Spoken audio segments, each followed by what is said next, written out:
राधे राधे। आप सभी को स्वागत है अपने यूट्यूब चैनल एसएससी वॉर पे। तो जैसे कि आप लोगों को पता है कि 31 दिसंबर जो है वो लास्ट डेट है एसएससी जीडी का फॉर्म फिलअप का।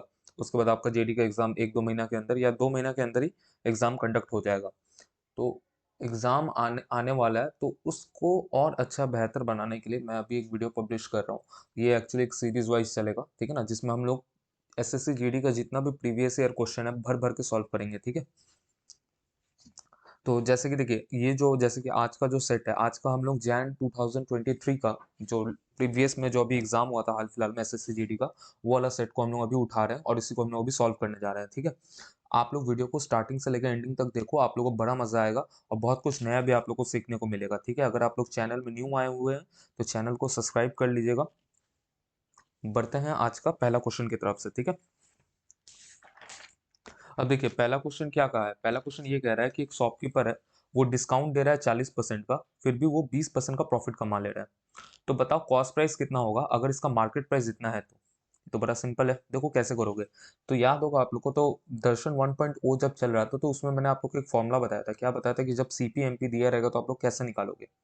देखो, सीपी बाई एमपी का क्या फॉर्मूला होता है। सीपी बाई एमपी का मतलब होता है, सीपी का मतलब होता है 100 माइनस डिस्काउंट परसेंटेज, और एमपी का मतलब होता है 100 प्लस माइनस प्रॉफिट या लॉस परसेंटेज, ठीक है। प्रॉफिट होगा तो आप प्लस कर दो एमपी में, लॉस होगा तो माइनस कर दो एमपी से, ठीक है। तो यहाँ जरा अगर हम लोग ध्यान से देखें तो यहाँ पे डिस्काउंट दिया गया है 40% का, प्रॉफिट दिया गया है 20% का, एमपी हम लोग के पास गिवन है और हम लोग को क्या निकालना है, सीपी निकालना है, बस यही तो निकालना है ना। तो यहाँ पे सीपी बाई एमपी का रेशियो कितना आ जाएगा। तो सीपी आएगा आपका 100 माइनस डिस्काउंट मतलब 100 - 40, और एमपी कितना आ जाएगा, एमपी आ जाएगा 100 प्लस प्रॉफिट मतलब 100 + 20। तो ये अपने पास आ गया 60/120। तो अगर हम लोग रेशो ले तो सीपी बाई एमपी का रेशो कितना आ गया, 2:1, मतलब सीपी अगर 1 है तो एमपी कितना है, सीपी अगर 1 है तो एमपी कितना है, एमपी अपना 2 है। जबकि क्वेश्चन के अनुसार एमपी है कितना, एमपी है आपका 2400, मतलब इधर 2 का वैल्यू 2400 है ना, कितना गुना है तो सिंपली दिख रहा है 1200 गुना है।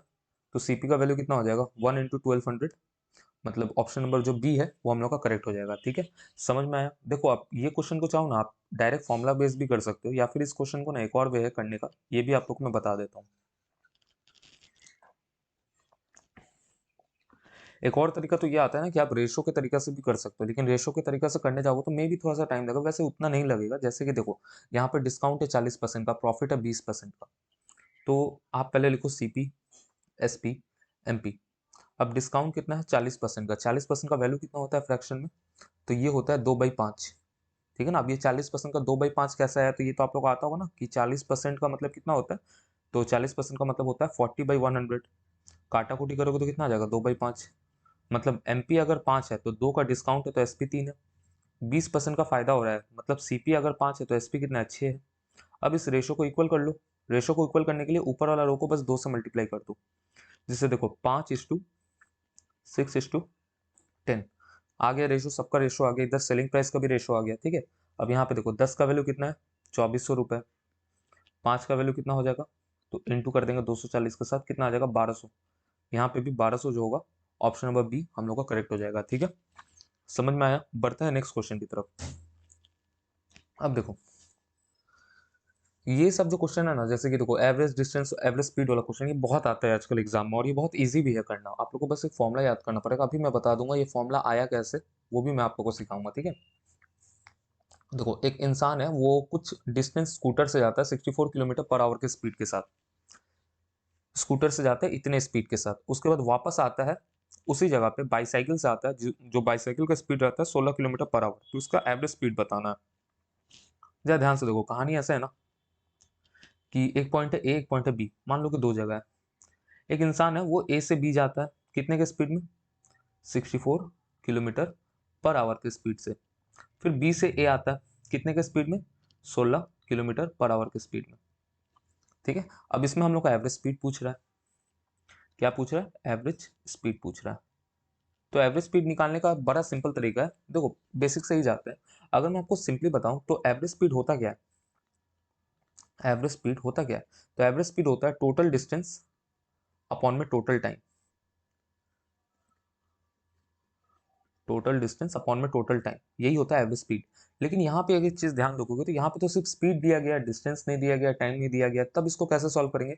तब यहाँ पे एक फॉर्मुला आता है, अगर आपके पास दो स्पीड दिया गया होगा और तब आप लोग को एवरेज स्पीड निकालना है तो आपको बड़ा सिंपल सा तरीका है। तब यहाँ पे एवरेज स्पीड का फॉर्मुला हो जाएगा 2 इंटू S1 इंटू S2, मतलब speed 1 into speed 2 by S1 plus S2। अब बस इसको आप वैल्यू को पुट करो, देखो आपका आंसर आ जाएगा। अभी मैं बताऊंगा ये फॉर्मुला बना कैसे, ये भी मैं आप लोगों को सिखा दूंगा। चलो अभी पहले इसको सॉल्व कर लेते हैं। तो 2 इंटू स्पीड 1 कितना है 64, स्पीड 2 कितना है 16, और डिवाइड किसके साथ कर देंगे S1 प्लस S2, कितना हो जाएगा 80। अब देखो ये तो कटा 5 बार में, ये आ गया अपना 128/5, काटेंगे तो कितना आ जाएगा भाई, ये आ जाएगा हम लोग का 25.6 kilometre per hour. Option number A जो है वो हम लोग का करेक्ट हो जाएगा। ठीक है, अब इधर बात ये आता है कि ये फॉर्मूला तो सबको पता है। देखो ये जो फॉर्मूला है ना, ये फॉर्मूला तो सबको पता है। ये फॉर्मूला कहाँ से बना? ठीक है, तो अभी हम लोग आते हैं कि ये फॉर्मूला बना कहाँ से, ये इस पे ध्यान देते हैं। ठीक है, चलो समझाता हूँ, रुको थोड़ा सा मैं इरेज कर लूँ। मान लो कि एक बंदा है, एक इंसान है, वो पहले ए से बी जाता है S1 के स्पीड में, फिर वो बी से ए आता है S2 के स्पीड में। कितना डिस्टेंस गया? ए से बी गया डी डिस्टेंस, बी से ए आया डी डिस्टेंस। ठीक है, तो एवरेज स्पीड हम लोग को क्या कहता है? एवरेज स्पीड तो हम लोग को ये कहता है टोटल डिस्टेंस अपॉन में टोटल टाइम। तो यहाँ पे टोटल डिस्टेंस वो बंदा चला कितना, तो वो चला डी प्लस डी, पहले डी गया फिर डी आया। और टोटल टाइम कितना लगा? देखो टाइम का फॉर्मूला क्या होता है, देखो स्पीड इक्वल टू क्या होता है, डिस्टेंस बाई टाइम। तो टाइम क्या होता है, सॉरी, तो टाइम का फॉर्मूला क्या आ जाएगा? टाइम का फॉर्मूला आ जाएगा, बस क्रिस क्रॉस कर लेंगे, डिस्टेंस बाई स्पीड। तो यहाँ से यहाँ ए से बी जाने में कितना टाइम लगा होगा? ए से बी जाने में टाइम लगा होगा D/S1, प्लस बी से ए आने में कितना टाइम लगा होगा? तो बी से ए आने में लगा होगा डिस्टेंस/S2। हो गया। अब इसको अगर आप लोग सॉल्व करोगे तो ऊपर में तो आ गया 2D, और नीचे में अगर मैं D को कॉमन ले लूँ तो इधर आ जाएगा 1/S1 प्लस 1/S2। ध्यान से देखोगे तो D से D कट गया। अब नीचे वाला अगर मैं सॉल्व करूँ, एक काम करता हूँ, कहाँ पे सॉल्व करूँ, जगह तो नहीं हो रहा है, इसको थोड़ा इरेज करता हूँ। अब नीचे वाला अगर हम लोग सॉल्व करेंगे तो ये आ जाएगा 2 अपॉन में 1/S1 प्लस 1/S2, एलसीएम ले लेते हैं, तो ये आ गया S1 इंटू S2 और ऊपर में आ गया S1 प्लस S2। अब इसको अगर आप पूरा करने जाओगे सही से तो ये हो जाएगा 2 into S1 into S2 upon में S1 प्लस S2। तो आप लोग को समझ में आ गया ना कि एवरेज स्पीड का ये जो फॉर्मूला है, ये फॉर्मूला कहाँ से आया है? तो ये फॉर्मूला ऐसे करके बना है। ठीक है, होपफुली समझ में आ रहा होगा। अब देखो क्या होता है कि यहाँ पे मेरा बात को ध्यान से सुनो, अगर आपके पास दो स्पीड दिया रहेगा तो आप लोग चुपचाप ये फॉर्मूला को पुट करोगे। अगर आपके पास डिस्टेंस दिया रहेगा और टाइम दिया रहेगा तो आप चुपचाप ये बेसिक फॉर्मूला को पुट करोगे। ठीक है, चलो अब थोड़ा सा ना एक लेवल ऊपर जाते हैं, दे देता हूँ, अगर बाई चांस कभी पूछ लिया तो। सपोज करो कि आपके पास 3 स्पीड गिवन है, जैसे कि यहाँ पे तो 2 स्पीड गिवन है ना। अब आपके एग्जाम में आ गया 3 तो स्पीड आपके पास गिवन है, जैसे कि बोल दिया पहला है x किलोमीटर पर आवर के स्पीड से गया, फिर मैं y किलोमीटर पर आवर की स्पीड से गया, फिर मैं z किलोमीटर पर आवर की स्पीड से गया। तब यहाँ पे एवरेज एवरेज स्पीड क्या आएगा? तो इसका भी फॉर्मूला ले लो। इसको आप लोग चाहो तो खुद से भी कर सकते हो कि कहाँ से ये फॉर्मूला बना, सेम यही कॉन्सेप्ट को इंप्लीमेंट करना और ये फॉर्मूला बन जाएगा जो अभी मैं लिखा रहा हूँ। तो यहाँ पे जो एवरेज स्पीड का फॉर्मूला बनेगा वो बनेगा 3 into x into y into z upon में x का गुना y के साथ करो मतलब XY, प्लस फिर y का गुना z के साथ करो YZ, फिर x का गुना z के साथ करो या फिर ZX। तो ये यहाँ पे अगर आपके पास 3 स्पीड दिया रहेगा तो आप ये फॉर्मूला को इंप्लीमेंट कर सकते हो। ठीक है, चलो समझ में आ गया। और अगर दो, अगर ओनली सपोज करो कि 2 ही दिया हुआ है तो 2 देने का आपको पता है ना कि 2 into x into y by x plus y, या फिर S1 into S2 by S1 plus S2। ठीक है ना, समझ में आ गया। बढ़ते हैं नेक्स्ट क्वेश्चन की तरफ। नेक्स्ट क्वेश्चन है हम लोग का टाइम एंड वर्क रिलेटेड। ठीक है, तो चलिए इसको सॉल्व करते हैं। अब इसमें ये कहा गया है कि 5 वुमेन है, वो किसी काम को 8 दिन में करती है, वाइल जबकि वही काम 8 बच्चे 10 दिन में करते हैं। To complete the same work, वही काम 8 बच्चे 10 दिन में करते हैं। ठीक है ना, अब रुको, यहां से यहां तक अगर हम लोग रुके तो हम लोग को एक चीज समझ में आ रहा है कि 5 औरत लोग 8 दिन में जितना काम कर रही है उतने ही 8 बच्चे 10 दिन में उतना काम कर रहे हैं। मैं आप लोग से एक कॉन्सेप्ट पूछना चाहता हूँ कि भाई ये टोटल वर्क क्या होता है? मैंने पूछा ये टोटल वर्क क्या होता है? तो टोटल वर्क का मतलब क्या होता है? तो टोटल वर्क का मतलब होता है N into E into T. कहने का मतलब ये है, N का मतलब हो गया number of people, number of person, ठीक है। ई का मतलब हो गया एफिशिएंसी, और टी का मतलब हो गया टाइम। कहने का सिंपल सा मतलब है, सपोज करो एफिशिएंसी का मतलब क्या होता है, एक दिन में कितना इंसान, मतलब एक दिन में एक इंसान कितना काम कर सकता है। जैसे सपोज करो कि एक इंसान है, वो एक दिन में वो एक दिन में 5 काम करता है, वो एक दिन में 5 यूनिट काम करता है, तो मतलब इसका एफिशिएंसी कितना हो गया 5। वो एक दिन में 5 काम कर रहा है, ठीक है। अब ऐसा एक इंसान नहीं है, ऐसा तुम्हारे पास सपोज करो 2 इंसान है, तो वो 2 इंसान एक दिन में कितना काम करेंगे, तो वो 2 इंसान एक दिन में 10 काम करेंगे, क्योंकि एक इंसान 5 काम कर रहा है तो दूसरा इंसान भी 5 काम कर रहा है, तो दोनों इंसान मिलकर एक दिन में कितना काम कर रहे हैं, 10 काम कर रहे हैं। अब मैं कहता हूं कि ये दोनों इंसान कब तक काम करते हैं, 5 दिन तक काम करते हैं, 5 दिन तक पूरा काम कंप्लीट हो जाता है, तो टोटल वर्क कितना आया देखो। अब एक दिन में तो 10 काम हो रहा है, तो 5 दिन में कितना काम हुआ रहेगा, 50 काम हुआ रहेगा। तो यहाँ पे टोटल वर्क क्या आ गया, टोटल वर्क आ गया number of people into efficiency और इनटू टाइम। समझ में आ गया ना ये फॉर्मूला कहां से आया, खैर ये समझाने के लिए कि टोटल वर्क का मतलब क्या होता है, ठीक है। अब जरा ध्यान से समझो, 5 वुमेन लोग 8 दिन तक काम करती है, तो यहाँ पे टोटल वर्क कितना आएगा, देखो 5 वुमेन, 5 एक वुमेन मानता हूँ डब्ल्यू काम करी, मेरा बात को सुनो, एक वुमेन मानता हूँ डब्ल्यू काम करी, मतलब एक वुमेन का एफिशिएंसी डब्ल्यू है, तो 5 वुमेन का एफिशिएंसी कितना आएगा 5W, और कितने दिन तक काम हो रहा है 8 दिन तक, तो टोटल वर्क कितना आ गया 5 इंटू डब्ल्यू इंटू 8, मतलब कितना आ गया 40W। हालांकि देखो वाई, हालांकि 8 बच्चे 10 दिन तक वही काम कर रहे हैं, यहाँ पे टोटल वर्क कितना आया, 8 बच्चे 10 दिन तक वही काम कर रहे हैं, मतलब एक बच्चा अगर सी काम कर रहा है तो 8 बच्चा कितना काम करेगा 8C काम कर रहा है, और कब तक काम हो रहा है 10 दिन तक काम हो रहा है, तो इंटू कर देंगे 10 के साथ, तो यहाँ पे टोटल वर्क कितना आ गया 80 80C। अब मेरा बात को ध्यान से सुनो, ये भी टोटल वर्क ये भी टोटल वर्क है, तो बोथ शुड बी सेम, मतलब 40W इक्वल टू 80C हो जाएगा हम लोग के पास। तो यहाँ पे W/C कितना आ गया, यहाँ पे W/C आ गया 2/1। इसका मतलब ये हुआ कि एक वुमेन एक दिन में 2 काम कर रही है, और एक बच्चा एक दिन में 1 काम कर रहा है। ये W और C को मैंने क्या माना था, W और C को मैंने यहाँ पे एफिशिएंसी माना था, कि मतलब एक वुमेन कितना काम करती है एक दिन में। तो यहाँ पे अगर आप लोग चाहो, अब वैल्यू को पुट करके आप लोग यहाँ पे टोटल वर्क निकाल सकते हो, जैसे कि देखो यहाँ पे W का वैल्यू कितना आ गया 2 आ गया ना, तो 40 इंटू 2 टोटल वर्क कितना हो गया 80। यहाँ C का वैल्यू कितना आ गया 1 आ गया ना, तो यहाँ पे भी डालो कितना आ जाएगा 80। तो यहाँ पे हम लोग का टोटल वर्क क्या हो गया सेम हो गया। अब क्वेश्चन में बोला गया है कि दो औरत और 4 बच्चे वही काम को करने में कितना दिन लगाएंगे। सुनो मेरी बात को, 2 वुमेन और 4 बच्चे लोग को कितना टाइम लगेगा। एक वुमेन तो 2 काम कर रही है, तो 2 वुमेन कितना काम करेगी 4 काम करेगी। एक बच्चा तो 1 काम कर रहा है, तो 4 बच्चा कितना काम करेगा 4 काम करेगा। तो मतलब 2 वुमेन और 4 चिल्ड्रन एक दिन में कितना काम कर रहे हैं, तो 8 यूनिट काम कर रहे हैं, ठीक है ना। एक दिन में ये लोग 8 काम कर रहे हैं, 80 यूनिट काम करने में कितना टाइम लगेगा, 80 यूनिट काम करने में कितना टाइम लगेगा, हम लोग को यहाँ पे टाइम निकालना है। तो टाइम निकालना तो क्या करना होगा, टोटल वर्क को डिवाइड कर देना है एफिशिएंसी के साथ, टोटल एफिशिएंसी के साथ, तो कितना आ गया 10 दिन। ऑप्शन नंबर ए जो है वो हम लोग का करेक्ट हो जाएगा। चीज को समझ पाए भाई, बहुत अच्छा क्वेश्चन था। बढ़ते हैं नेक्स्ट क्वेश्चन की तरफ, क्वेश्चन नंबर 4। अब देखो ये भी बड़ा सिंपल क्वेश्चन है, बस इसमें आपको फॉर्मूला याद होना चाहिए। देखो the diameter of the right circular cylinder is 14 centimetre, और इसका हाइट दे दिया है 2 सेंटीमीटर, ठीक है। समझो एक सिलेंडर है, सिलेंडर कैसा दिखता है, ऐसा दिखता है। अब सिलेंडर का जो डायमीटर है वो 14 सेंटीमीटर है, डायमीटर जो है कितना 14 है, तो रेडियस कितना होगा, रेडियस भाई 7 होगा, और इसका जो हाइट है वो कितना है 2 सेंटीमीटर। हम लोग से पूछा गया है कि उसका कर्व सरफेस एरिया और टोटल सरफेस एरिया का सम बताओ। कर्व सरफेस एरिया और टोटल सरफेस एरिया का क्या बताना है, सम। हम लोग को सम किसका बताना है, कर्व सरफेस एरिया मतलब C S A plus total surface area मतलब टी एस ए, दोनों का सम बताना है। तो बस इधर तो आपको फॉर्मूला आना चाहिए ना। अब सिलेंडर का कर्व सरफेस एरिया का फॉर्मूला क्या होता है, तो ये होता है हम लोग का 2πr/h, और टोटल सरफेस एरिया का क्या होता है 2πr ब्रैकेट में r+h, ठीक है। यहां से अगर आप लोग कुछ कॉमन लेने जाओगे, तो यहाँ पे देखो ये दोनों जगह मैं कुछ कॉमन लेता हूँ, तो कॉमन में क्या ले लेता हूँ 2πr को कॉमन ले लेता हूँ, तो अंदर में क्या आ जाएगा h प्लस r+h, मतलब 2πr अंदर में आ गया 2h प्लस आर।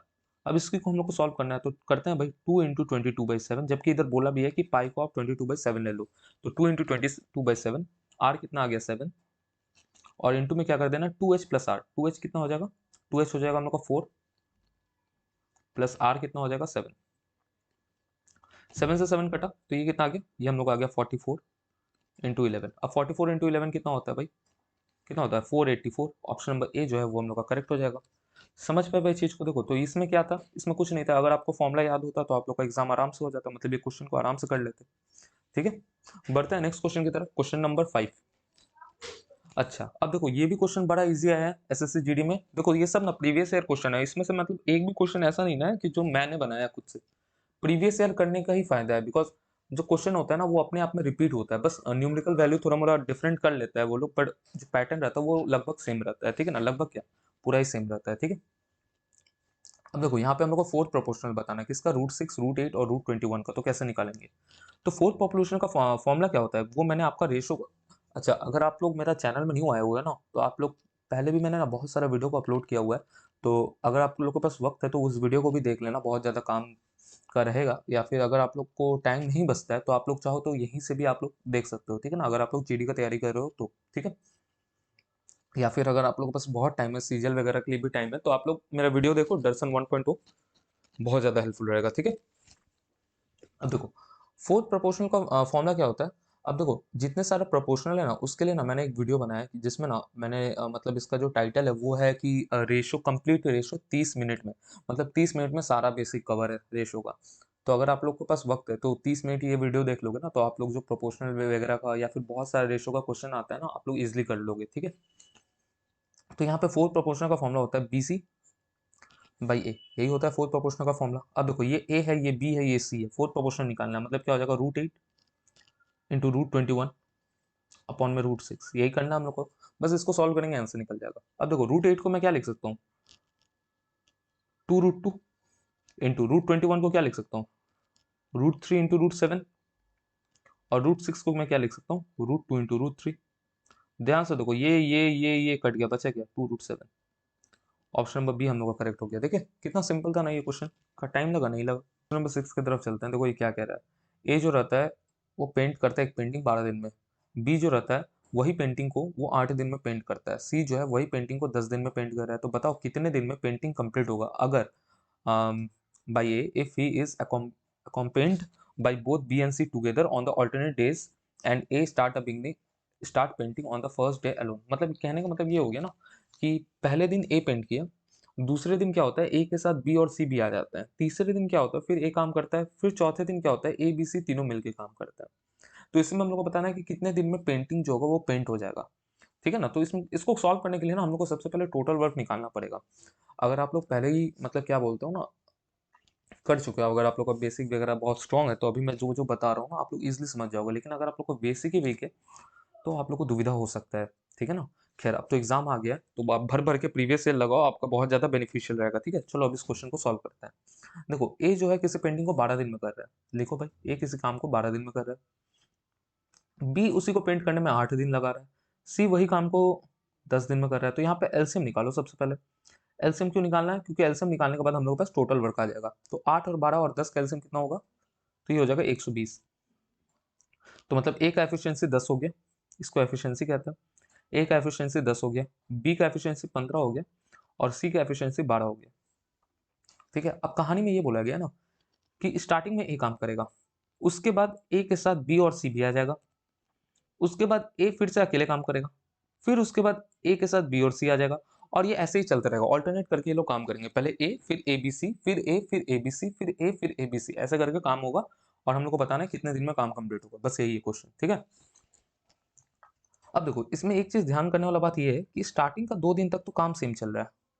देखो यहाँ पे 2 दिन का पेयर बन पा रहा है। तो एक बात सुनो, स्टार्टिंग का स्टार्टिंग काम कौन कर रहा है, ए कर रहा है, क्वेश्चन में भी लिखा है कि ए जो होता है वो स्टार्टिंग में काम करता है। ठीक है ना, तो ए एक दिन में कितना काम कर रहा है, तो पेन को थोड़ा चेंज करता है, ए एक दिन में 10 काम कर रहा है, और ए बी सी एक दिन में कितना काम कर रहा है, 37 काम कर रहा है।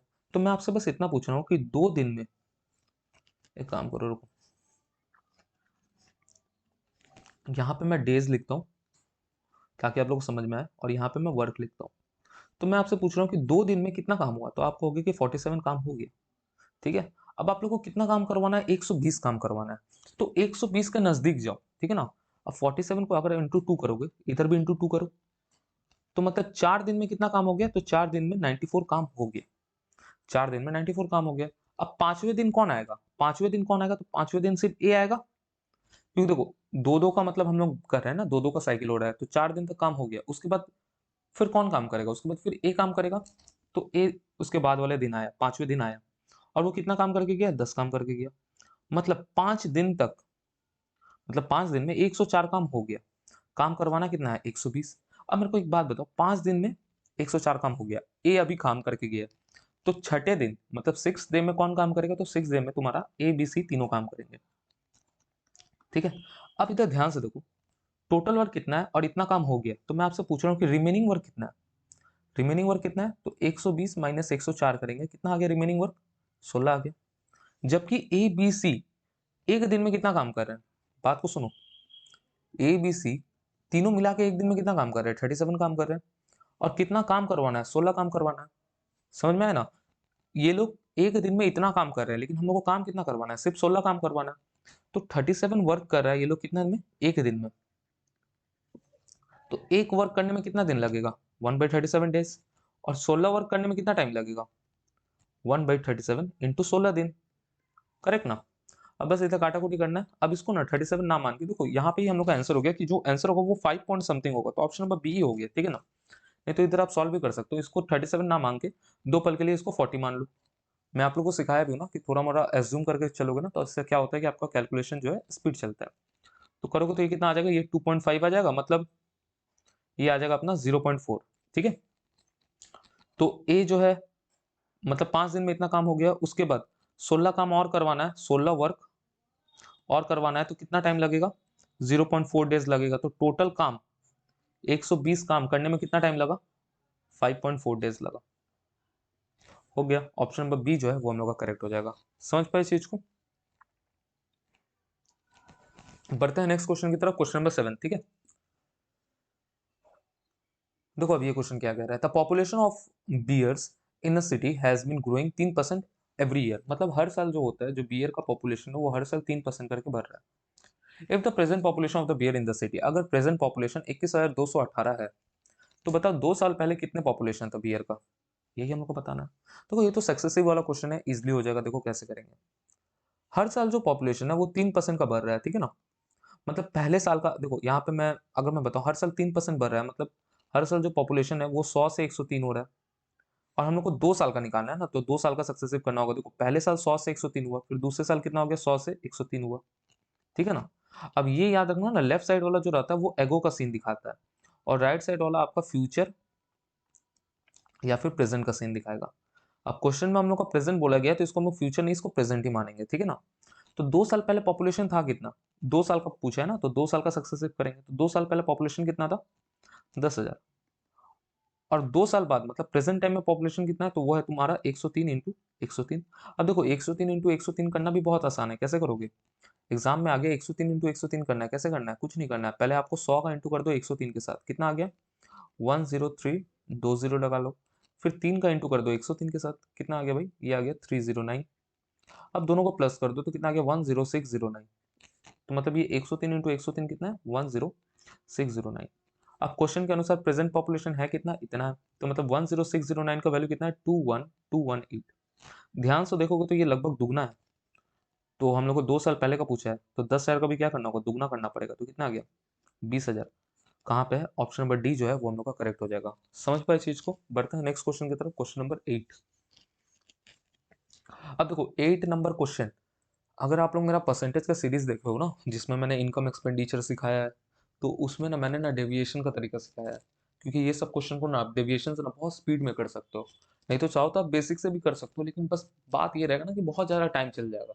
अब मैथ में ही इतना टाइम दे दोगे तो बाकी चीज़ को क्या ही अटेंड करोगे? समझ रहे हो ना? चलो तो बढ़ते हैं। सबसे पहली बात हमेशा याद रखना कि जब भी ऑप्शन जो रहेगा परसेंटेज में रहेगा, तो ये सब एक्चुअल वैल्यू का कोई काम नहीं आता है। आप चाहो तो इसका रेशो ले लो। अब देखो एक इंसान जो है वो 95,000 रुपीज कमा रहा है, 75,000 रुपया खर्चा कर रहा है। तो सबसे पहले आप लोगों को पता होना चाहिए कि इनकम क्या होता है। इनकम इक्वल टू होता है एक्सपेंडिचर प्लस सेविंग। पता है ना कि अगर आप 100 रुपये कमा रहे हो, 80 रुपया खर्चा करोगे, 20 रुपये बचाओगे, तो इनकम इक्वल टू कितना आ गया? Expenditure plus saving. एक्सपेंडिचर का मतलब क्या होता है? खर्चा करना। ठीक है, अब एक इंसान है, इनकम लिखता हूँ यहाँ पे एक्सपेंडिचर लिखता हूँ, यहाँ पे सेविंग लिखता हूँ। अब एक इंसान कितना कमा रहा है, 95,000 कमा रहा है। कितना खर्चा कर रहा है, 75,000 खर्चा कर रहा है। तो यहाँ पे आप रेशो ले लो ना, देखो 3 जीरो से 3 जीरो कट गया, 5 के टेबल से कटेगा, ये 19 बार में और ये 15 बार में।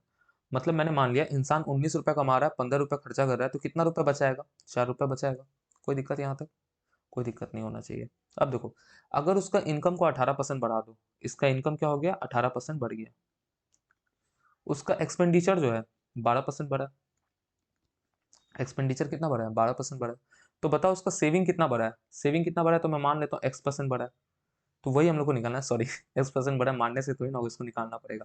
ठीक है, क्वेश्चन में बोला गया है कि बताओ उसका सेविंग तब कितना बढ़ा है। अगर इनकम इतना बढ़ा है, एक्सपेंडिचर इतना बढ़ा है, तो सेविंग कितना बढ़ा है। तो बेसिक अप्रोच तो ये कह रहा है ना कि पहले 19 का 18% निकालो, फिर 15 का 12% निकालो, उसके बाद प्लस करके माइनस करो। और स्मार्ट लड़का लोग क्या होता है, मेरा वीडियो देखता है और वीडियो देखने के बाद पता होगा कि यहाँ पे डेविएशन कैसे लगाना है। देखो 15 में 12% बढ़ा है और 4 में कितना बढ़ा है, x% बढ़ा है। और ओवरऑल कितना बढ़ा है, ओवरऑल कितना बढ़ा है, ओवरऑल बढ़ा है 18%। ओवरऑल कितना बढ़ा है, 18%। तो बस हम लोग को इस x का ही ना वैल्यू निकालना है। तो कैसे सॉल्व करेंगे, देखो 15 इंटू 12 करो, 15 इंटू 12 करेंगे, प्लस में 4 इंटू एक्स करेंगे और डिवाइड में, डिवाइड बाय क्या कर लेंगे, 15 प्लस 4 का प्लस, 15 प्लस 4 का सम प्लस मतलब 19, और इक्वल टू में क्या कर देंगे, 18 लिख देंगे, क्योंकि ओवरऑल कितना बढ़ा है, 18% का। बस इसको सॉल्व करेंगे, एक्स का वैल्यू निकल जाएगा, जो निकलेगा वही हम लोग का आंसर। ठीक है, 15 इंटू 12 कितना हो गया, 180 plus 4x equal to 19 into 18। अब देखो 19 इंटू 19 कितना होता है, 19 इंटू 19 कितना होता है, ये होता है हम लोग का 361।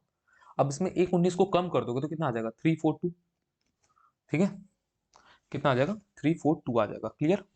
हाँ। अब उसके बाद क्या है, उसके बाद अब आगे बढ़ता है।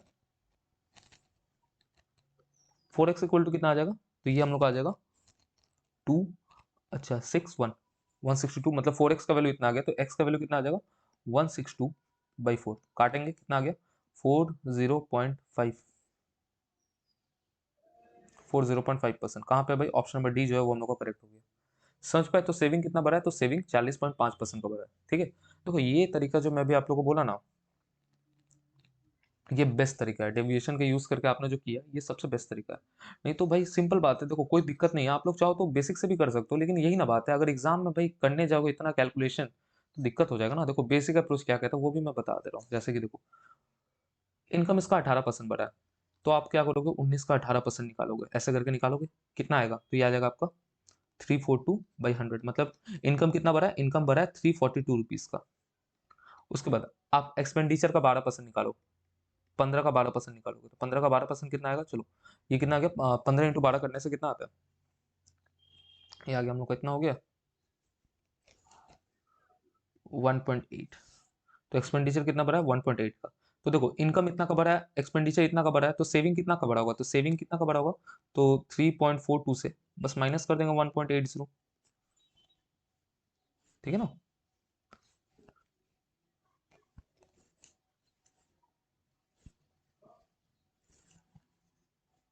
सॉरी, सॉरी सॉरी, माइनस करते हैं तो इधर आ गया 2, और यहाँ पे कितना आ गया, 14 में से आ गया 6, और ये 2 में से कितना। तो सेविंग कितना का बढ़ा है, तो सेविंग बढ़ा है 1.62। अब इसी को हम लोग को परसेंटेज बताना है, तो सेविंग था कितना, 4 था, रुको सॉरी, सेविंग था कितना, सेविंग था हम लोग का 4, और 1.62 का इंक्रीज हुआ है, तो परसेंटेज में कैसे लिखेंगे, 1.62/4 इंटू 100। देखो ये इधर का जो ये है, डेसिमल को हटाने के लिए नीचे में 2 जीरो डाले, जीरो से जीरो कटे, मतलब घुमा फिरा के बाद देखो यहीं पे आ गया ना, और करेंगे तो कितना आ जाएगा, 40.5% आ जाएगा। ठीक है ना। तो ये भी तरीका है बेसिक वाला, तो आप भी कर सकते हो, ऐसा कोई दिक्कत नहीं है, पर मैं डेविएशन को प्रेफर करता हूँ, क्योंकि मोस्ट ऑफ द क्या होता है ना कि डेविएशन का अलग इंपॉर्टेंस है। मैंने दर्शन 1.2 में भी आप लोगों को बताया था कि डेविएशन देखो कैसे प्रॉफिट एंड लॉस में डूब गया, डेविएशन देखो कैसे रेशियो में डूब गया। ठीक है ना, तो डेविएशन का इंपॉर्टेंस है, इसलिए मैं आपको यही प्रीफर करूंगा, क्योंकि इसमें आपका टाइम बचेगा। ठीक है, बढ़ते हैं नेक्स्ट क्वेश्चन की तरफ, क्वेश्चन नंबर 9। अब देखो मोहन जो है इस सेलिंग अ टेबल, वो अपना टेबल बेच रहा है इतना रुपए में। अगर उसको 18% का फायदा हुआ है, तो बताओ कॉस्ट प्राइस कितना होगा। बड़ा सिंपल है, उसको 18% का फायदा हो रहा है ना, तो देखो सीपी लिखो, और यहाँ पे क्या लिखो, एसपी लिखो। 18% का फायदा हो रहा है, मतलब क्या होगा, सीपी अगर 100 होगा तो एसपी 118 होगा। जबकि एसपी है कितना, एसपी है तुम्हारा 2832, मतलब 118 का वैल्यू दिया हुआ है, और हम लोग को 100 का वैल्यू निकालना है, तो क्या करना है, डिवाइड करना पड़ेगा। 2832 डिवाइड बाई 118 कर दो भाई। देखो दो बार में कितना आ गया, आ गया आपका 236। माइनस करो, 13 में से 7, 4, 2। अब 8 में से क्या इंटू करे, तो 4 इंटू कर लो, 472 कट गया। तो मतलब ये कितना गुना है, ये 24 गुना है। तो सीपी भी कितना होगा, 24 गुना होगा। 100 का 24 कितना होगा भाई, 2400। ऑप्शन नंबर डी जो है वो हम लोग का करेक्ट हो जाएगा। समझ में आया भाई। बढ़ते हैं नेक्स्ट क्वेश्चन की तरफ, क्वेश्चन नंबर 10। अब देखो 10 नंबर क्वेश्चन क्या कह रहा है, in how much time year would 80,000 amount to इतना, अगर रेट ऑफ इंटरेस्ट जो रहेगा 10% पर एनम है और कंपाउंडेड ईयरली है। चलो ये सीआई का क्वेश्चन है और सीआई का बहुत अच्छा क्वेश्चन है, ठीक है ना। ये सीख लो आप लोग को, मतलब अगला जो प्रीवियस ईयर जो क्वेश्चन रहेगा ना उसमें भी देखना ये सब क्वेश्चन ना रिपीट रहेगा, देखना आप लोग एक चीज को नोटिस कर पाओगे, पैटर्न को समझ पाओगे। तो मेरा 80,000 रुपये प्रिंसिपल है, प्रिंसिपल कितना है 80,000। वो 80,000 रुपये कितना बन जा रहा है, वो 80,000 रुपये बन जा रहा है 117,117,128। तो वो 80,000 रुपये वो इतना बन जा रहा है, ठीक है ना। तो हम लोग को बताना है कितने टाइम में बन रहा है, कितने टाइम में बन रहा है। अगर रेट ऑफ इंटरेस्ट कितना है, 10% है और कंपाउंडेड ईयरली है। और देखो जब भी ईयरली कंपाउंड होता है ना तो इसमें हम लोग क्या करते हैं ना, जब भी ईयरली कंपाउंड होता है तो इसमें हमेशा याद रखना, इसमें ना ज्योमेट्रिक प्रोग्रेशन चलता है। कहने का मतलब ये है कि सुनो मेरी बात को, यहां मैं अगर प्रिंसिपल लिखता हूं तो यहां मैं अमाउंट लिखता हूं, ठीक है। 10% करके हर साल मेरा जो सामान है उसका दाम बढ़ रहा है। तो मतलब 10 से 11 हो रहा है, फिर 10 से 11 हो रहा है, फिर 10 से 11 हो रहा है, फिर 10 से 11 हो रहा है। अब ये 10 से 11 कब तक हो रहा है, जब तक वो 80,000 का चीज 117,128 नहीं बन जाता तब तक ये 10 से 11 हो रहा है, ठीक है ना। तो इसका बेस्ट अप्रोच ये रहता है, देखो टाइम निकालना है ना तो कब तक हो रहा है, तो मैं मान लेता हूँ एन टाइम में हो रहा है। कितना, 80,000 से 117,128। अब आप लोगों को क्या करना है, इन दोनों का रेशो ले लो। ये जो प्रिंसिपल और अमाउंट जो रहता है, एक्चुअल प्रिंसिपल और अमाउंट का आप लोगों को क्या करना है, रेशो ले लेना। कैसे करोगे, देखो इसको 4 के टेबल से काटो तो ये आ गया 20,000, और इसको अगर हम लोग 4 के टेबल से काटेंगे तो ये हम लोग का आएगा 2 9, फिर 282, फिर इसको 2 के टेबल से काटो तो प्रिंसिपल हो गया 10,000 और अमाउंट कितना हो गया, ये हो गया 14641, ठीक है। मतलब प्रिंसिपल 10,000 से इतना हुआ है, कितने टाइम में हुआ है, 10% का रेट से हुआ है, और कितने टाइम में हुआ है वही हम लोग को निकालना है। तो क्या करना है, आपको लिखना लेफ्ट साइड में 10/11 का पावर n इक्वल टू 10,000/14641, ठीक है। अब n में ऐसा क्या डालोगे, मेरा बात को सुनो, n में ऐसा क्या डालोगे कि ये 10,000 बन जाए। तो आप खुद ही सोचो ना, अगर 10 का पावर 4 होगा तो 10,000 नहीं होगा, हो जाएगा। तो बस n का वैल्यू कितना आ गया, 4। तो ऑप्शन नंबर ए जो है वो करेक्ट हो जाएगा। आप चाहो तो ये भी कर सकते हो कि 11 का पावर 4 भी करोगे ना तो आपको 14641 ही आने वाला है, ठीक है ना। तो बस ऐसे करके आप इसको सॉल्व कर सकते हो, ठीक है ना। अगर आप लोग इसका पूरा बेसिक चाहते हो ना कि लाइक कंपाउंड इंटरेस्ट का पूरा बेसिक बताओ, तो उसके लिए आप लोग मेरे को कमेंट करना, तो मैं ना क्या करूंगा ना, कंपाउंड इंटरेस्ट का जो बेसिक बेसिक क्वेश्चन होता है ना, जीरो लेवल से धीरे धीरे करके हाई लेवल की तरफ मैं एक वीडियो का सीरीज बना दूंगा, तो उसमें से आप लोग जाके पढ़ सकते हो, ठीक है। एक्चुअली अगर आप लोग पहले से पढ़े हुए हो ना, मतलब आप लोग को बेसिक आइडिया है ना कि मतलब कैसे क्या काम करता है पूरा, मतलब मैथ्स का अगर आप लोग को पता है, ठीक है ना, तो ये जो वीडियो है ना ये आपके लिए बहुत ज़्यादा हेल्पफुल है। लेकिन फिर भी अगर आप लोग न्यू भी हो ना तो भी आपका हेल्पफुल है, बस आपको समझना पड़ेगा, चीज़ों को समझना पड़ेगा। और जो चीज़ ना समझ में आए तो उसके लिए कमेंट कर दो, उसको लेकर मैं अलग से वीडियो बना दूंगा, ठीक है। बढ़ते हैं नेक्स्ट क्वेश्चन की तरफ, क्वेश्चन नंबर 11। अब देखो ये क्वेश्चन बहुत ज़्यादा इंपॉर्टेंट और बहुत ईजी क्वेश्चन है, ठीक है। अब देखो 5 बेल है, वो एक साथ बजते हैं 9 बजे, 9 बजे 5 बेल एक साथ बजे, ठीक है ना। उसके बाद they ring at a interval of 12 second, 18 second, 24 second, 36 second and 45 second. अब उसके बाद क्या होता है, 5 बेल पहले 9 बजे एक साथ बज गए, 9 बजे के बाद क्या हुआ, 12 सेकंड बाद एक और बेल बचा, फिर 18 सेकंड के बाद एक और बेल बचा, फिर 24 सेकंड के बाद तीसरा बेल बचा, 36 सेकंड के बाद चौथा बेल बचा, 45 सेकंड के बाद पांचवा बेल बचा। मतलब ये लोग ना इंटरवल लेके मतलब एक साथ अब नहीं बजते, अब अलग अलग करके बजते हैं। तो हम लोग को यही बताना है कि बताओ कब वो वापस से एक साथ बजेंगे, कौन से टाइम में वो लोग वापस से एक साथ बजेंगे। जब भी ऐसा क्वेश्चन आए ना कुछ नहीं करना है, 12, 8, 24, 36 और 45 क्या करना है, एलसीएम ले लो, एलसीएम ले लोगे काम खत्म हो जाएगा, ठीक है। सॉरी ये 18 है, एलसीएम ले लोगे काम खत्म हो जाएगा। तो चलो एलसीएम लेते हैं, जैसे ध्यान से देखो, 18 और 36 का तो एलसीएम कितना हो गया, 36 ही हो गया। 12 और 24 का एलसीएम कितना हो गया, 12 और 24 का एलसीएम कितना हो गया, 24 हो गया। अब 24 और 36 का एलसीएम कितना हो गया, 72 हो गया। बचा हम लोग को 72 और 45 का एलसीएम लेना। देखो मैं आपको एलसीएम लेना बहुत स्पीड में सिखा रहा हूँ। अब 72 और 45 का एलसीएम कितना हो जाएगा, 360 हो जाएगा। मतलब कितना हो जाएगा 360 सेकेंड। इसको अगर आप लोग मिनट में कन्वर्ट करोगे तो क्या करोगे, 360 को 60 से डिवाइड करोगे तो कितना हो जाएगा 6 मिनट। मतलब पहले ये लोग 9 बजे एक साथ बजे थे, अब कितने बजे बजेंगे, अब बजेंगे 9 बज के 6 मिनट में। अब ये लोग एक साथ कब बजेंगे, 9 बज के 6 मिनट में। ऑप्शन नंबर बी हम लोग का करेक्ट हो जाएगा। समझ पाए भाई, जब भी ऐसा क्वेश्चन है कुछ नहीं करना है, आंख बंद करो, एलसीएम ले लो, काम खत्म। बढ़ते हैं नेक्स्ट क्वेश्चन की तरफ, क्वेश्चन नंबर 12। ये भी बहुत आसान क्वेश्चन है, आप लोग चाहो तो इसको मुंह जवानी कह सकते हो। एक इंसान है, वो 45% ऑफ द सैलरी खाने में खर्चा करता है, 5% अपना सैलरी ओल्ड एज होम में खर्चा करता है। अगर वो इतना खर्चा कर रहा है खाने में और ओल्ड एज होम में, तो बताओ उसका सैलरी कितना है। सुनो मेरी बात को, देखो इसको आप माउथली भी कर सकते हो कि देखो इधर यहाँ पे 45 खर्चा कर लिया, यहाँ पे 5 खर्चा किया, टोटल खर्चा कितना किया, 50 खर्चा किया, जबकि है कितना, इतना। तो 50 का वैल्यू इतना, 100 का निकालना है, मतलब दुगना, तो इसका दुगना कितना होगा, 57,000। काम खत्म। माउथली भी कर सकते हो, मतलब क्वेश्चन पढ़ के ही आप आंसर दे सकते हो। ऐसे ही एग्जाम में होता है। देखो अभी देखो ये प्रीवियस ईयर क्वेश्चन है, इसमें बहुत सारा क्वेश्चन है ना जो आप इसको ना वर्बली कर पाओगे, पढ़ोगे और सॉल्व कर लोगे। और बहुत सारा क्वेश्चन होगा जिसमें आप लोगों को कैलकुलेशन करना पड़ेगा। एग्जामिनर पेपर को इसी तरह से फिक्स करता है ना कि कुछ क्वेश्चन टफ, कुछ क्वेश्चन इजी। कुछ क्वेश्चन को करने के लिए 40 सेकंड लगेगा, 1 मिनट लगेगा, और कुछ क्वेश्चन जो है बस पढ़ के 5 सेकंड 10 सेकंड में सॉल्व हो जाएगा। ऐसा कोई भी मतलब पेपर नहीं रहता ना जिसमें सारा क्वेश्चन 5 सेकंड में सॉल्व हो जाए। ऐसा अगर पेपर रहा तो भाई दिक्कत आ जाएगा ना। समझ रहे हो ना बात को। कोई क्वेश्चन 40 सेकंड में सॉल्व होगा, कोई क्वेश्चन 10 सेकंड में सॉल्व होगा। ठीक है ना। बेसिक आप लोग अप्रोच अपना यही कोशिश करो कि कोई भी अगर आप लोग जो क्वेश्चन कर रहे हो उसको 45 से 50 सेकंड के अंदर सॉल्व करने का। ठीक है ना, तो आप लोग का ज्यादा सही रहेगा। ठीक है। अब देखो ये जो रहता है 45% सैलरी खाने में खर्चा कर रहा है, लिख के करेंगे तो कैसे करेंगे, तो फूड में कितना खर्चा कर रहा है, 45%। ओल्ड एज होम में कितना खर्चा कर रहा है, ओल्ड एज होम में कितना खर्चा कर रहा है, 5%। दोनों मिला के कितना खर्चा कर लिया, 50%। जबकि दोनों मिला के खर्चा कितना कर रहा है, 28,500। तो 50% का वैल्यू इतना है। कोई भी चीज अपने अपना 100% होता है, तो बस इसका दुगना कर दो, इसका भी दुगना कर दो, कितना हो गया, 57,000। 100% का वैल्यू कितना हो गया, 57,000। ऑप्शन नंबर बी जो है वो हम लोग का करेक्ट हो गया। समझ में आ गया। बढ़ते हैं नेक्स्ट क्वेश्चन की तरफ, क्वेश्चन नंबर 13। अब देखो एक कोन है, उसका रेडियस है 9 सेंटीमीटर और उसका हाइट है 15 सेंटीमीटर। उसको मेल्ट किया जाता है, मतलब एक कोन को ना पिघलाया जाता है, पिघलाने के बाद उसको सिलेंडर बनाया जाता है, और सिलेंडर का हाइट इतना रहता है। तो बताओ सिलेंडर का डायमीटर कितना रहेगा। चलो पहले फिगर से समझते हैं। ये जैसे कोन है, ठीक है। अब ये जो कोन का हाइट है 15 सेंटीमीटर और इसका रेडियस है 9 सेंटीमीटर। कोई दिक्कत, कोई दिक्कत नहीं है।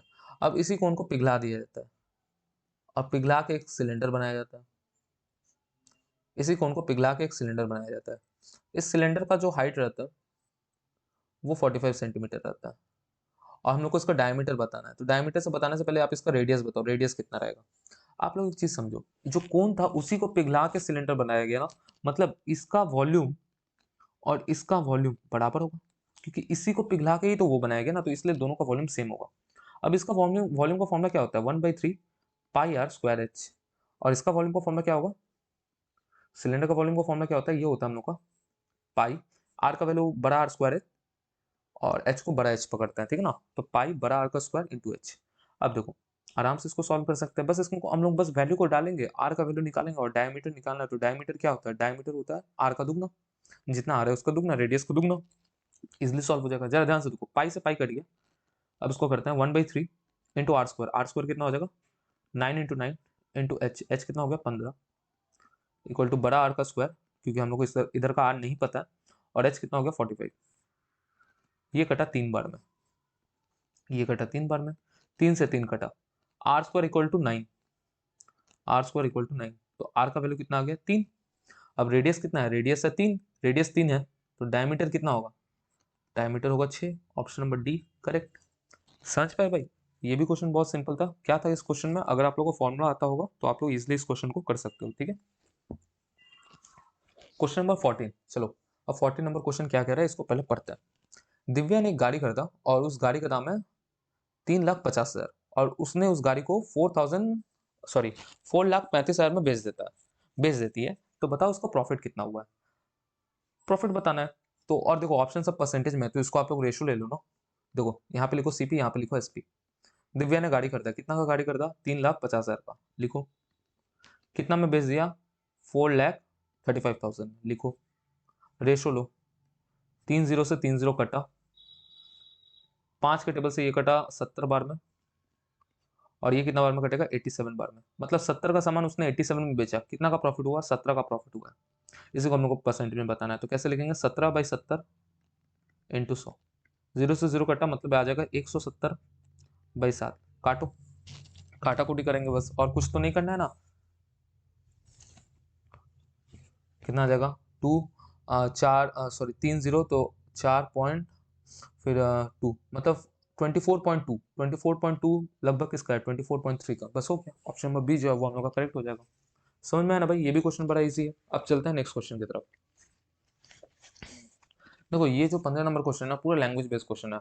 लैंग्वेज को पढ़ते जाओ, सॉल्व होते रहेगा। एक और मैं तरीका बताऊंगा इसको इजी करने का, ठीक है ना। अब देखो बहुत लोग होगा जो लोग को बेसिक अच्छे से आता होगा, तो ये क्वेश्चन को बस पढ़ेगा, सॉल्व कर लेगा। जैसे देखो एक कार है, वो 240 किलोमीटर जाता है 5 घंटे में, ठीक है। अगर उसका स्पीड को आधा कर दे तो बताओ कितना time, how much more time will be taken to cover the same distance. तो बताओ सेम टाइम को कवर करने में कितना टाइम लगेगा, सॉरी सेम डिस्टेंस को कवर करने में कितना टाइम लगेगा। मेरा बात को सुनो, स्पीड को आधा कर दिया गया, डिस्टेंस सेम है, तो टाइम कितना लगेगा? 10 घंटा। ऑप्शन नंबर सी करेक्ट हो गया। जो लोग को बेसिक आता है वो लोग इसको बस पढ़ के सॉल्व कर लेगा। अब जो लोग को नहीं आता है तो वो लोग को क्या करना है? वो लोग को पूरा सॉल्व करना है। मैं इसका बताऊंगा कैसे क्या हो रहा है, सब कुछ मैं समझाऊंगा, ठीक है ना, तो टेंशन मत लो। अब देखो एक कार है, 240 किलोमीटर जाता है 5 घंटे में, तो इसका स्पीड क्या होगा? उस कार का स्पीड क्या होगा? तो स्पीड होता है डिस्टेंस अपॉन में टाइम। ये डिस्टेंस है, ये टाइम है। मेरे को कैसे पता चला ये डिस्टेंस और ये टाइम है? डिस्टेंस में हमेशा किलोमीटर दिया रहेगा या फिर मीटर दिया रहेगा, और टाइम में हमेशा आवर या फिर मिनट या फिर सेकंड दिया रहेगा। और स्पीड जो रहता है ना, स्पीड हमेशा किलोमीटर पर आवर दिया रहेगा या फिर मीटर पर सेकंड दिया रहेगा। तो आप लोग चाहो ना यूनिट को देख के पता कर सकते हो कि कौन सा डिस्टेंस है, कौन सा टाइम है, कौन सा किलोमीटर, कौन सा स्पीड है, ठीक है ना। तो स्पीड कितना आ जाएगा? वो हमको आ जाएगा हम लोग का 240/5। 240/5 कितना होता है? तो 48 किलोमीटर पर आवर, ठीक है। अब कहानी सुनो।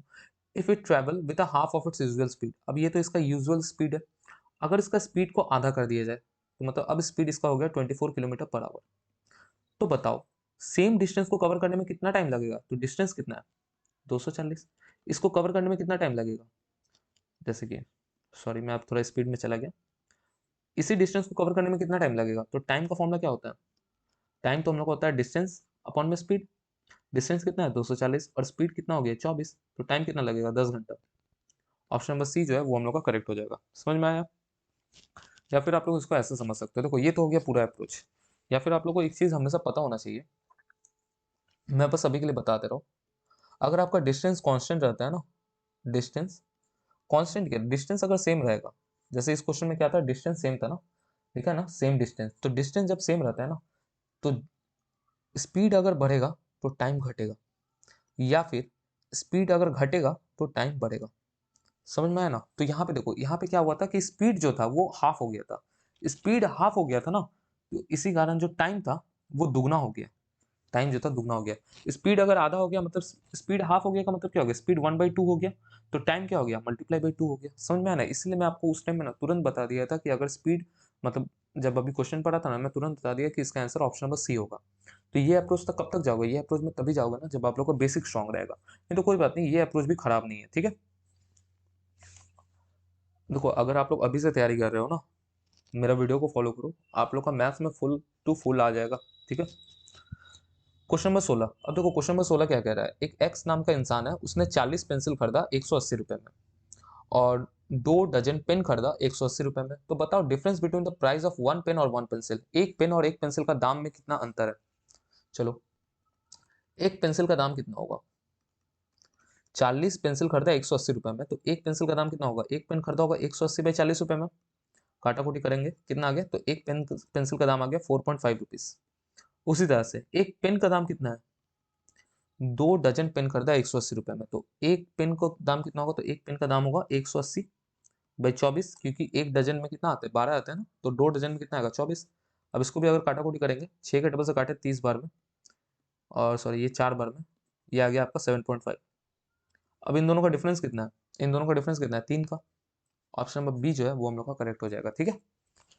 चलो, ये वीडियो का लास्ट क्वेश्चन है, उसके बाद ये सेशन कंप्लीट हो जाएगा। मिलेंगे आप लोग से नेक्स्ट सेशन में, ठीक है। चाहो तो आप लोग उसको होमवर्क कर लो, नहीं तो छोड़ो मैं ही बता देता हूँ, ठीक है। एक डीलर है, वो 20% का डिस्काउंट दे रहा है मार्केट प्राइस में ऑफ रुपीज इतना। एक डीलर है 20% का डिस्काउंट दे रहा है और मार्केट प्राइस कितना है 72,000। समझ में आया? अगर और उस टाइम ना उसको 10% का लॉस हो रहा है। डीलर जब 20% का डिस्काउंट दे रहा है तब उसको 10% का लॉस हो रहा है और मार्केट प्राइस इतना है। यहां से ना आपको खाली एक ही चीज समझ में आना चाहिए कि भाई सीपी कितना होगा। चाहो तो आपके दिमाग में अगर कैच कर लिया तो बहुत सही है, क्योंकि देखो सीपी बाई एमपी मैंने अभी आपको बताया था ना कि सीपी क्या होता है। सीपी होता है डिस्काउंट में माइनस कर दो, 100 को डिस्काउंट से माइनस कर दो तो सीपी हो जाएगा 80। या फिर को आराम से करते हैं, सीपी कितना हो जाएगा 100 माइनस डिस्काउंट, तो डिस्काउंट कितना है 20%। और मार्केट प्राइस कितना है 100 प्लस प्रॉफिट या फिर 100 माइनस लॉस। तो 100 माइनस इधर यहाँ पे तो लॉस है 10 का, तो सीपी अगर 80 है तो मार्केट प्राइस कितना है 90 है। काट दो मतलब सीपी 8 है तो एमपी कितना है 9 है। जबकि एमपी है कितना 72,000। 9 का वैल्यू 72,000 कितना गुना है, तो आप कहोगे ये 8,000 गुना है। तो सीपी कितना आ जाएगा, सीपी भी आ जाएगा 8,000 गुना मतलब 64,000। ठीक है, तो सीपी हम लोग का आ गया इतना। अब देखो what discount should be allow on the market price. अब मैं कितना डिस्काउंट दूं, कितना डिस्काउंट दूं अगर मेरे को सिर्फ 440 रुपए का फायदा करना है। अगर मेरे को सिर्फ 440 रुपए का फायदा करना है तो मैं कितना डिस्काउंट दूं। मेरा बात को सुनो, लिखो सीपी, एसपी, एमपी। एमपी है कितना लिख दो वैल्यू 72,000। सीपी है कितना 64,000 लिख दो। कितना का फायदा करवाना है 440 रुपए का। तो अगर 440 रुपए का फायदा करवाना है तो सेलिंग प्राइस कितना होगा, सेलिंग प्राइस कितना होगा 64440। ये हो गया हम लोग का सेलिंग प्राइस। तो इसमें डिस्काउंट का परसेंटेज बताना है ना। देखो ऑप्शन पे परसेंटेज में तो डिस्काउंट का परसेंटेज बताना, और डिस्काउंट क्या होता है एमपी माइनस एसपी, इन दोनों का डिफरेंस होता है डिस्काउंट। तो 72,000 माइनस कर देंगे 644 फिर 40, तो माइनस करेंगे कितना आ गया, इधर आ गया 0। अच्छा मैंने सही किया है ना, 440, हाँ हाँ पूरी तरह से सही है।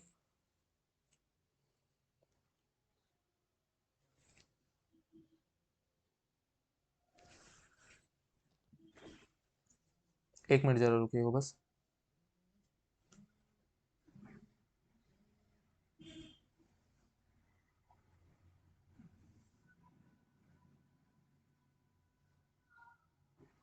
हाँ चलिए चलिए कोई दिक्कत नहीं है, पूरा सही से सही है।